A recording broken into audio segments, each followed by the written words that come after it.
मान्यवर, हमारे यहाँ अवधि के कवि हुए यमुना प्रसाद उपाध्याय जी, उनकी लाइन थी कि धान से गेहूं से जब गोदाम सारे भर गए, पूछते हो पेड़ को इन पत्तियों ने क्या दिया। इन फिजाओं में जरा सी जो रोशनी है हमसे है, देश को इन लाल नीली बत्तियों ने क्या दिया। इस देश का श्रमिक, इस देश का लेबर मान्यवर, जो मेहनत से मजदूरी से बड़ी बड़ी इमारतें खड़ी करता है, हमारे आपके घर भी खड़े करता है, खेत में भी मजदूरी करके पसीना बहाता है, बड़े बड़े एम्प्लॉयर के यहाँ, बड़े बड़े उद्योगपतियों के यहाँ नौकरी करता है, अपने श्रम से इस देश को बनाने का, संवारने का, सजाने का काम करता है। अगर उसकी दशा हम देखना चाहें तो कोरोना की उस महामारी को अगर हम याद कर लें तो पता चल जाएगा कि देश के श्रमिकों के साथ इस देश की सरकार का क्या व्यवहार है। वो भूखे मजदूर मान्यवर पैदल ट्रेन की पटरियों पे चलते चले जा रहे थे, थक गए तो अपने घर से जो खाना बना के निकले थे उसको पटरी पर बैठ के खाने लगे, और थक गए तो खाने के बाद उसी पटरी पर नींद आ गई, उन्हें पता नहीं चला, ट्रेन ने उनको कुचलकर मार दिया।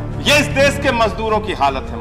मैं उस दिन कुलियों के बारे में यहाँ पर बोल रहा, फिल्म बनी थी कुली, सारी दुनिया का बोझ हम उठाते हैं। वो कुली मान्यवर, उनके परिवार के लोगों को नौकरी देने का रेल मंत्रालय ने एक समय में निर्णय लिया था, लालू प्रसाद यादव जी जब रेल मंत्री हुआ करते थे। आज तक उसके कंप्लायंस की दिशा में कोई कार्य नहीं। मैंने खुद मान्यवर असंगठित क्षेत्र के मजदूरों के साथ काम किया, 16 साल तक रिक्शे वालों के बीच में काम किया, ऑटो वालों के बीच में काम किया, 16 साल तक हॉकर्स के बीच में काम किया। सर, दिन भर बड़ी मेहनत से अपनी दुकान को सजाते हैं, बड़ी मेहनत से धूप में, गर्मी में, बारिश में फल बेच के, सब्जियां बेच के वो पैसे कमाते हैं। डंडे मार के पुलिस वाला उनसे उनकी कमाई में हिस्सा बांटने आ जाता है। ये देश के इस देश के मजदूरों की हालत है। और मैं तो तारीफ करूंगा स्वर्गीय अटल बिहारी वाजपेयी जी के, उन्होंने नेशनल फेरी पॉलिसी इस देश के अंदर लागू की थी 2004 में, और बाद में कांग्रेस की सरकार ने एक एक्ट बनाया इस देश में, इस देश के असंगठित क्षेत्र में और खास तौर से रेहड़ी पटरी पे काम करने वाले करोड़ों लोगों के हक में, करोड़ों मजदूरों के हक में एक फैसला लिया, जिसमें वेंडर्स के लिए एक्ट बनाया गया। मान उन श्रमिकों के लिए,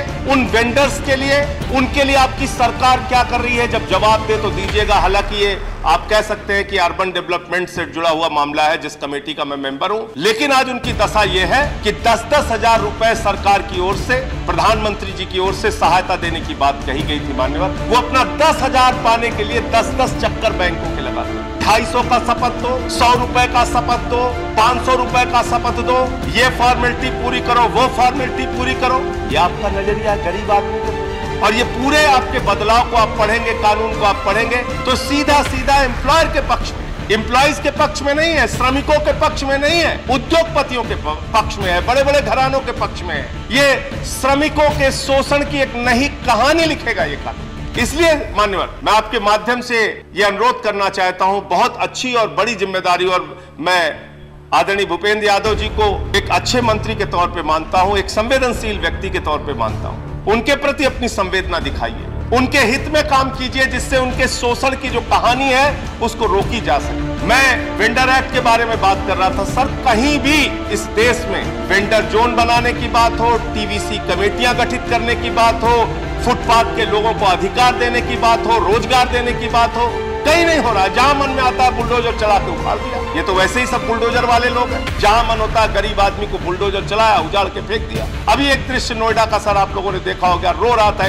गन्ने के दुकान का आदमी। तो मैं इसलिए कहना चाहता हूं मान्यवर कि जब आप एक बड़े तबके के लिए, करोड़ों लोगों के लिए कानून बनाने जा रहे हैं या उसमें कोई संशोधन करने जा रहे हैं, तो कम से कम उनके हितों को सर्वोपरि रखिए।